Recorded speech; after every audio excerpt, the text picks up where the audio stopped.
Hello friends, welcome to the Enlighten Academy. हम लोग analysis कर रहे थे 67th बीपीएससी पीटी एग्जामिनेशन की क्वेश्चन पेपर की। तो चलिए बात करते हैं हम लोग नेक्स्ट क्वेश्चन से, जहाँ से हमने लेफ्ट आउट किया था। 5 क्वेश्चन की एक्सप्लेनेशन मैंने ऑलरेडी बता दी है, उसका वीडियो आपको प्लेलिस्ट में जाकर के मिल जाएगा। तो हम 6 क्वेश्चन से स्टार्ट करते हैं, इसकी डिटेल एनालिसिस करते हैं। देखिए 6 क्वेश्चन क्या था। Electoral college for the 16th vice presidential election of India for 2022 consist of how many member. देखिए पहली बात आपको ये ध्यान रखना है कि 16th वाइस प्रेसिडेंशियल इलेक्शन, अब बहुत लोग कन्फ्यूज ये होंगे, अभी जो हमारे वाइस प्रेसिडेंट चुने गए हैं वो कौन है? जगदीप धनखड़ जी, ठीक है। और आपको जनरली न्यूज़ में क्या दिखा होगा, ये 14th vice president of India है, करेक्ट। अब ये बात आएगा कि लोग कंफ्यूज हो जाएंगे कि 16th वाइस, देखिए ये 16th वाइस प्रेसिडेंट हैं, लेकिन 14th वाइस प्रेसिडेंट है, लेकिन जो इलेक्शन हुआ था वाइस प्रेसिडेंट के लिए वो 16th टाइम्स हो रहा है। तो इस बार का जो इलेक्शन था वो 16th वाइस प्रेसिडेंशियल इलेक्शन था। क्लियर है? तो यहाँ कन्फ्यूजन नहीं होना चाहिए। ओके, अब यहाँ पे बोला गया इलेक्टोरल कॉलेज की बात। इलेक्टोरल कॉलेज में कितने मेंबर होते हैं, ये क्वेश्चन पूछा गया। देखिए इसका आंसर होगा डी, 788। कैसे? तो मैं एक्जैक्टली आपको एक्सप्लेन करके बता देता हूँ। वाइस प्रेसिडेंट का जो इलेक्शन होता है वो किस तरीके से होता है और क्या क्या प्रोविजंस है हमारे आर्टिकल में, हमारे कॉन्स्टिट्यूशन के अंदर। देखिए आर्टिकल 63 ये कहता है कि there shall be a vice president of India. एक तो वाइस प्रेसिडेंट होने चाहिए। आर्टिकल 64 क्या कहता है, ये बात करती है कि जो भी वाइस प्रेसिडेंट होंगे वो कौन होंगे? Ex officio chairman of council of states. मतलब क्या? राज्यसभा की बात हो रही है। देखिए 63 ये कहता है वाइस प्रेसिडेंट होंगे, 64 आर्टिकल ये कहता है हमारे संविधान का कि वो एक्स ऑफिशियो चेयरमैन होंगे। मतलब है कि राज्यसभा में जो अध्यक्ष होते हैं, चेयरमैन होते हैं, वो कोई और नहीं होगा, उनको चुना नहीं जाएगा। वो कौन होंगे? वो वाइस प्रेसिडेंट ही होंगे। तो आपको ये आर्टिकल भी याद रखने हैं, ठीक है। कभी कभी मे भी एग्जाम में पूछे जाते हैं। तो 64 ये कहता है कि जो भी वाइस प्रेसिडेंट चुने जाएंगे, बनेंगे, वो ऑटोमेटिकली क्या हो जाएंगे? राज्यसभा के अध्यक्ष मनोनीत कर लिए जाएंगे। इसका मतलब क्या? हमारे जगदीप धनखड़ साहब भी राज्यसभा में अध्यक्ष, जैसे लोकसभा में स्पीकर होते हैं, राज्यसभा में अध्यक्ष होते हैं, चेयरमैन होते हैं। आर्टिकल 65 क्या कहता है? आर्टिकल 65 ये कहता है वैकेंसी की बात, कि जब कभी भी वैकेंसी हो जाए, फॉर एग्जाम्पल डेथ हो जाती है, वो खुद से पद छोड़ देते हैं, तो वैकेंसी हो जाती है, तो उस पर क्या क्या प्रोविजंस हैं। ओके, और आर्टिकल 66 क्या बात करती है? ये बात करती है election process of vice president, ठीक है। अब इसी इलेक्शन प्रोसेस में आपको बताया जाता है कि वाइस प्रेसिडेंट का जो इलेक्शन होता है वो डायरेक्ट इलेक्शन नहीं होता है, जैसे हमारे लोकसभा के मेंबर में चुना जाता है। इनका भी इलेक्शन प्रेसिडेंट के इलेक्शन की तरह क्या होता है? पहली बात तो इनडायरेक्ट इलेक्शन होता है, ठीक है, इनडायरेक्ट इलेक्शन। और किस मोड से होता है? System of proportional, exactly same होता है राष्ट्रपति की तरह, प्रोपोर्शनल रिप्रेजेंटेशन। ये मेथड होता है इनडायरेक्ट इलेक्शन का, system of proportional representation by the means of single transferable vote.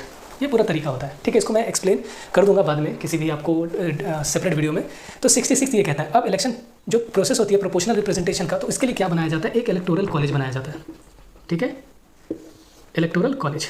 और ये इलेक्टोरल कॉलेज में जो लोग होंगे वही लोग सिर्फ वोट कर सकते हैं, वही लोगों को ये राइट होता है कि वो चुन सकते हैं वाइस प्रेसिडेंट को। तो इलेक्टोरल कॉलेज में कौन कौन से लोग होते हैं? देखिए इलेक्टेड मेंबर, देखिए अगर आम भाषा में मैं कहूँ तो सीधा सा बात है, पूरा पार्लियामेंट, राज्यसभा, लोकसभा, जितने भी मेंबर होंगे वो सब इलेक्टोरल कॉलेज होंगे आम भाषा में, ठीक है। लेकिन मैं आपको ऐसे थोड़ा सा एलॉबरेट करके बता देता हूँ। इलेक्टेड मेंबर ऑफ राज्यसभा, ठीक है, राज्यसभा के इलेक्टेड मेंबर होंगे, ठीक है। मैं दूसरा मार्कर यूज़ कर लेता हूँ, इलेक्टेड मेंबर ऑफ राज्यसभा। तो टोटल कितने इलेक्टेड मेंबर है राज्यसभा में, आपको सेपरेटली याद रखना है वैसे भी, इसलिए मैं बता रहा हूँ।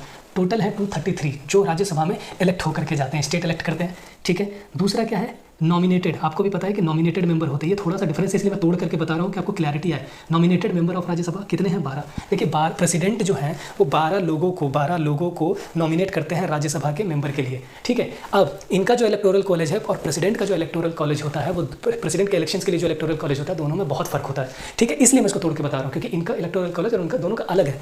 अब इनमें नॉमिनेटेड मेंबर होते हैं, जबकि प्रेसिडेंट के इलेक्शन के लिए नॉमिनेटेड मेंबर को इंक्लूड नहीं किया जाता। ये 12 लोग उनके इलेक्टोरल कॉलेज में नहीं। तो मे भी अगली बार जो क्वेश्चन आए 68 के एग्जाम में, तो हो सकता है कि ये पूछ ले कि प्रेसिडेंट के इलेक्शन में इलेक्टोरल कॉलेज में कितने मेंबर थे। तो आपको एक्जैक्टली याद रखना है और वो डेटा भी मैं आपको किसी न किसी वीडियो में बता दूंगा, ठीक है। नॉमिनेटेड मेंबर 12 हो गए और उसके बाद क्या हो गए? इलेक्टेड मेंबर, क्योंकि अब तो नॉमिनेटेड लोकसभा में होते ही नहीं है। इलेक्टेड मेंबर ऑफ लोकसभा, पहले 2 होते थे एंग्लो इंडियंस, जिनको अब हटा दिया गया। तो टोटल कितने मेंबर है? अभी मैंने पिछले क्वेश्चन में बताया था 543।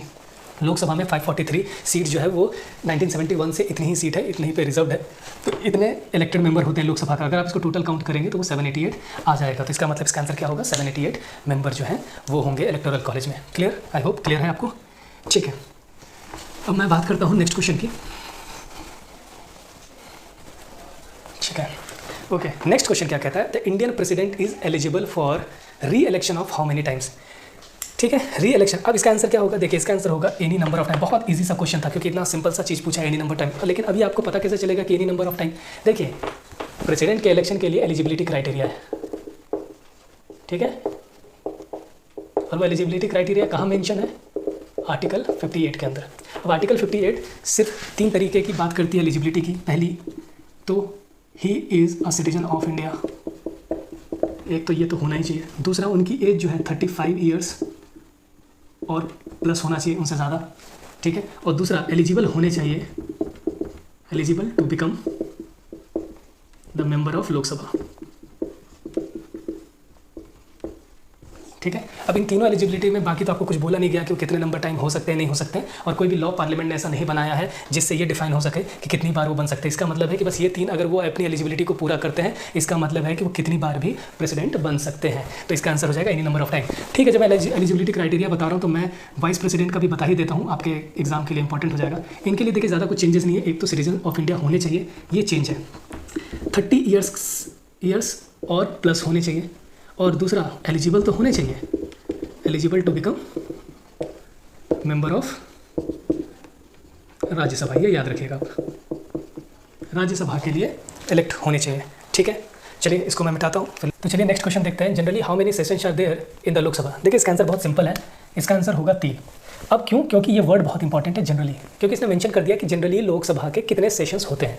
तो देखिए 3 सेशंस होते हैं, ये सभी को पता ही होगा almost, budget session, monsoon session और थर्ड होता है विंटर सेशन। तो जनरली लोकसभा के 3 सेशन तो होते ही हैं।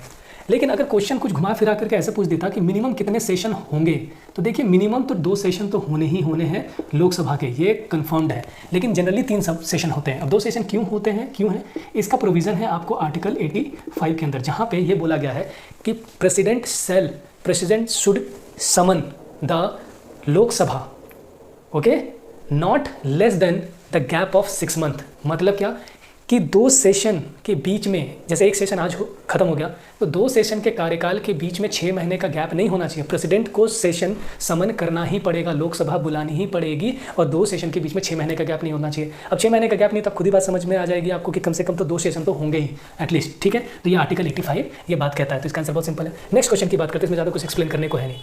Who was the chairman of the first law commission of independent India. देखिए बहुत बच्चे इसको कंफ्यूज होकर के गलती कर सकते हैं, लेकिन आपको कीवर्ड्स ध्यान देने हैं। देखिए कीवर्ड्स में एक सबसे इंपॉर्टेंट कीवर्ड है इंडिपेंडेंट इंडिया, और दूसरा है लॉ कमीशन की बात हो रही है, फर्स्ट लॉ कमीशन। तो देखिए इसका जो आंसर होगा, मैं पहले आपको आंसर बता देता हूँ, इसका आंसर है MC सेतलवाड।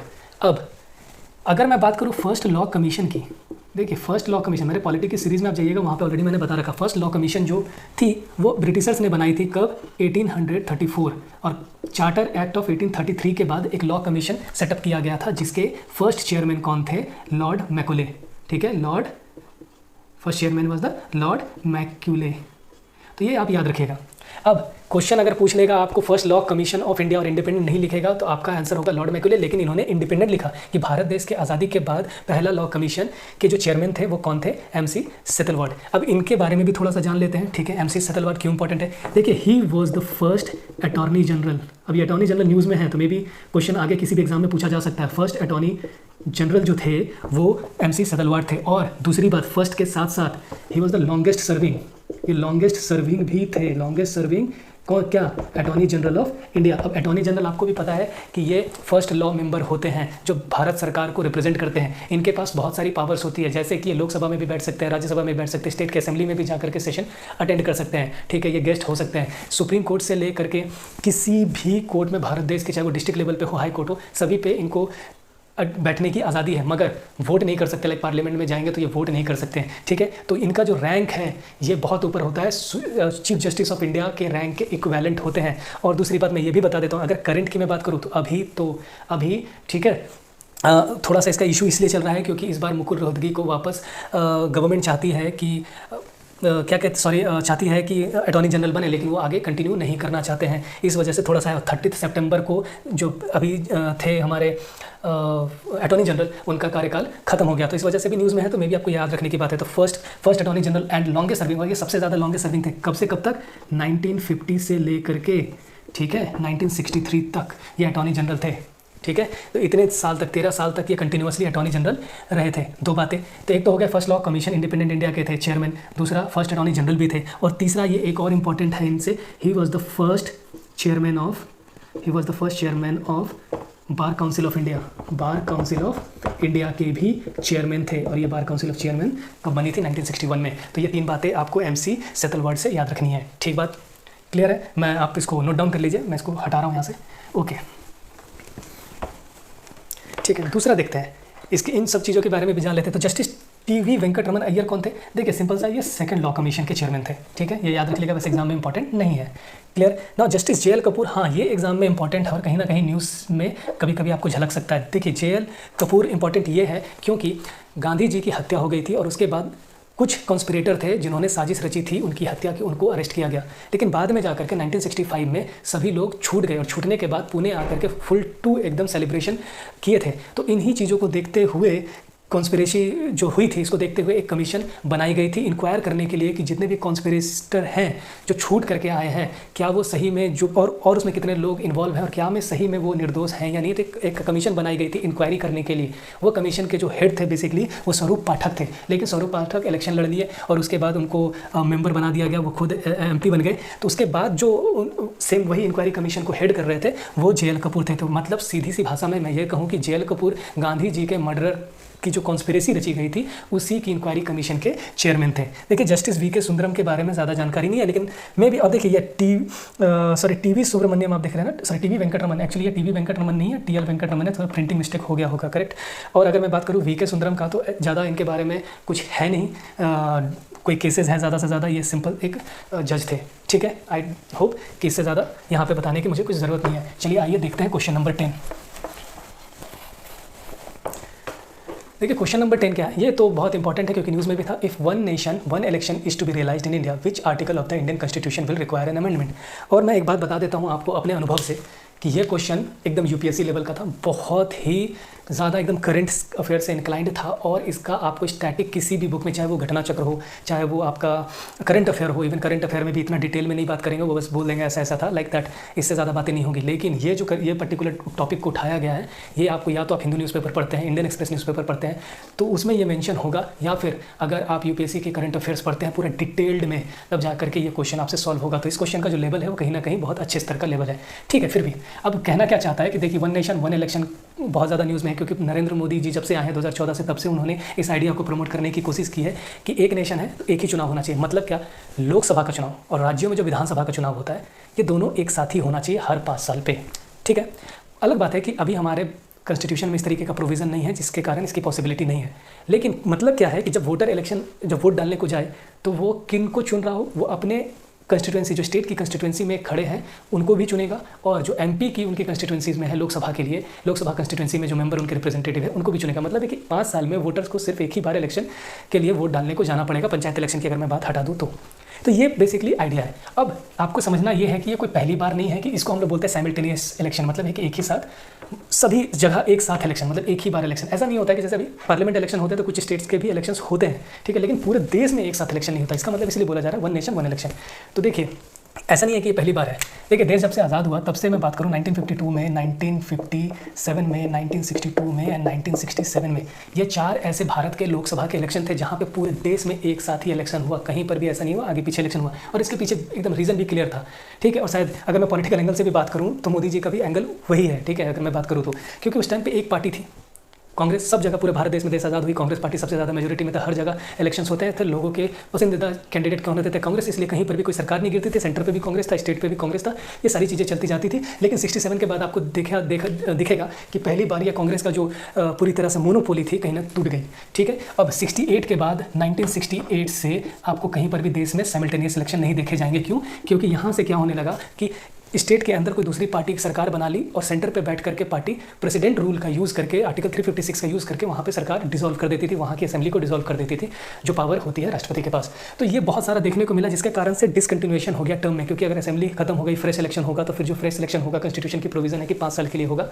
तो ये चीज़ें देखने को मिलती थी, ठीक है। बट हमें देखना है कि, और ये पहला ऐसा आइडिया नहीं था कि नरेंद्र मोदी जी ने फर्स्ट टाइम ये आइडिया दिया। ये आइडिया देखिए इलेक्शन कमीशन ने सबसे पहली बार दिया था। इलेक्शन कमीशन ने ये पहली बार प्रोपगेट किया था या बताया था कि एक आइडिया मूव किया था जिस पे ये बताया गया था कब 1983 में कि साइमल्टेनियसली इलेक्शन पूरे देश में एक ही साथ होना चाहिए, जिससे खर्चे बढ़ जाए, मैन पावर जो इतना इन्वॉल्व होता है वो एक ही बार हो, बहुत काफ़ी हद तक परेशानियां जो है वो कम हो सके इसलिए। इसके बाद 2 बार लॉ कमीशन ऑफ इंडिया ने भी इस आइडिया को प्रमोट किया, ठीक है, एक तो 1991 में और दूसरी बार 2018 में, ठीक है। लॉ कमीशन ने 2 बार, वैसे एग्जाम में ये पूछेगा नहीं, ठीक है, 2 बार लॉ कमीशन ने भी इस आइडिया के फेवर में ही बात करी। अलग बात है कि बहुत सारे प्रॉब्लम्स होंगे, खैर वो मेंस का पार्ट है, हम देखते हैं इसका आंसर क्या होगा। देखिए इसका आंसर एकदम सिंपल है, इसका आंसर जिन्होंने पढ़ा है उनको तो एग्जैक्टली आ जाएगा और जिन्होंने नहीं पढ़ा उनको कुछ भी आइडिया नहीं लगेगा कि इसका आंसर क्या होगा। देखिए वन नेशन वन इलेक्शन जब भी इंप्लीमेंट किया जाएगा तो सबसे पहले कॉन्स्टिट्यूशन में बड़े बदलाव किए जाएंगे। कौन कौन सा आर्टिकल, देखिए ये दोनों आर्टिकल अमेंड होंगे, यही क्वेश्चन है कि कौन कौन से आर्टिकल अमेंड होंगे, तो ये दोनों आर्टिकल होंगे। क्यों? देखिए 83 ये कहता है, article 83 of the Indian constitution ये कहता है कि ड्यूरेशन, ये दोनों बात करती है ड्यूरेशन ऑफ पार्लियामेंट, 83 बात करती है पार्लियामेंट के लिए और ये बात करती है स्टेट असेंबलीज़ के लिए, ठीक है। तो ड्यूरेशन ऑफ द पार्लियामेंट जो है दिया गया कि पार्लियामेंट का कार्यकाल कितने समय तक का होगा, 5 साल तक का होगा, अनटिल एंड अनलेस उसे डिसॉल्व ना किया जाए, तो मतलब 5 साल का तो गारंटी दी जा रही है। तो ये अमेंड होगा, क्यों? क्योंकि अब अगर इलेक्शन होगा तो ये तो आपको फिक्स रखना पड़ेगा ना कि 5 साल की जो सरकार है वो सेंटर में भी और स्टेट में किसी भी तरीके से सरकार वहाँ डिसॉल्व ना हो, वहाँ की असेंबली डिसॉल्व ना हो, सरकार गिर ना जाए और वैकेंसी ना हो जाए पूरे, और फ्रेश इलेक्शन ना कंडक्ट कराया जाए। तो क्या फ्रेश इलेक्शन के लिए हमें 2-3 साल जो कार्यकाल बचा हुआ है, सेंटर का जब इलेक्शन होगा, लोकसभा का जब इलेक्शन होगा, तभी क्या होगा? तो ये सारी बातें के कारण ये दोनों आर्टिकल्स अमेंड किए जाएंगे जो ड्यूरेशन ऑफ पार्लियामेंट और स्टेट असेंबली की बात करता है, ठीक है। नाउ इसके साथ साथ जो एक आर्टिकल यहाँ पे मेंशन नहीं है वो भी मैं डिस्कस कर देता हूँ, और मैंने ऑलरेडी बताया आपको, आर्टिकल 85 जो प्रेसिडेंट को ये पावर देता है कि सदन में 2 बारी एटलीस्ट 6 महीने के गैप में आपको सेशंस तो समन करने हैं, प्लस उसके साथ एक और भी प्रोविजन है, समन करने के साथ साथ ये भी है कि प्रोरोग करना, ठीक है, प्रोरोग करना और डिसॉल्व करने की भी पावर होती है। तो मतलब है कि डिसॉल्व करने की जो पावर है प्रेसिडेंट की उसको भी अमेंड करना पड़ेगा, क्योंकि प्रेसिडेंट अगर डिसॉल्व कर देते हैं तो वैसे सिचुएशन में कैसे आप साइमल्टेनियस सिलेक्शन करवाएंगे। तो आर्टिकल 85 भी अमेंड होगा, 2 आर्टिकल हो गए। तीसरा आर्टिकल जो अमेंड होगा वो होगा 356, मतलब ये किस चीज़ की बात करता है? ये प्रेसिडेंट रूल की बात करता है, आपको भी पता है, इमरजेंसी, ठीक है, प्रेसिडेंट रूल की बात करता है, तो इसको भी अमेंड किया जाएगा, बिल्कुल सही बात। और चौथा चीज़ जो अमेंड होगा वो representation of the people's act 1951 भी अमेंड होगा। अगर वो ऑप्शन में होता तो शायद वो भी होता, तो वो भी अमेंड किया जाएगा। इस सब चीज़ों के अलावा और कोई चीज़ अमेंड नहीं होगी इस पर्टिकुलर इलेक्शन के लिए, तो आप आने वाले एग्जाम्स के लिए ये बातें ध्यान में रख सकते हैं। अब आर्टिकल 246 क्या कहता है? देखिए आर्टिकल 246 कहता है कि पार्लियामेंट के पास पावर है, ठीक है, शेड्यूल 7 के लिस्ट 1 में लॉ बनाने की। Parliament has the power to make laws on the list 1 of the schedule 7, इतनी सी बात करता है ये, ठीक है। तो ये आपके पॉलिटी के 10 क्वेश्चन जो हैं वो मैंने करा दिए हैं, और कुछ क्वेश्चन जो है वो करंट अफेयर का पार्ट है, जस्ट लाइक कि प्रेसिडेंट के अपोजिट जो अभी प्रेसिडेंट हमारे चुनी गई है मुर्मू जी, उनके अगेंस्ट इलेक्शन किसने लड़ा था? तो उसका आंसर है आपका जसवंत सिन्हा जी। तो पॉलिटी का भी क्वेश्चन है, बहुत हद तक करंट अफेयर का भी क्वेश्चन है। तो आई होप कि पॉलिटी का जो भी 10 क्वेश्चन है उसके डिटेल्स और उससे बहुत ज़्यादा ही रिलेटेड मैंने जानकारी आपको दी है। अगर आपको वीडियो अच्छा लगा तो वीडियो को लाइक कीजिएगा, चैनल को सब्सक्राइब कीजिएगा। फिर मिलते हैं आपसे 11th क्वेश्चन से आगे, ठीक है। तब तक के लिए जय हिंद।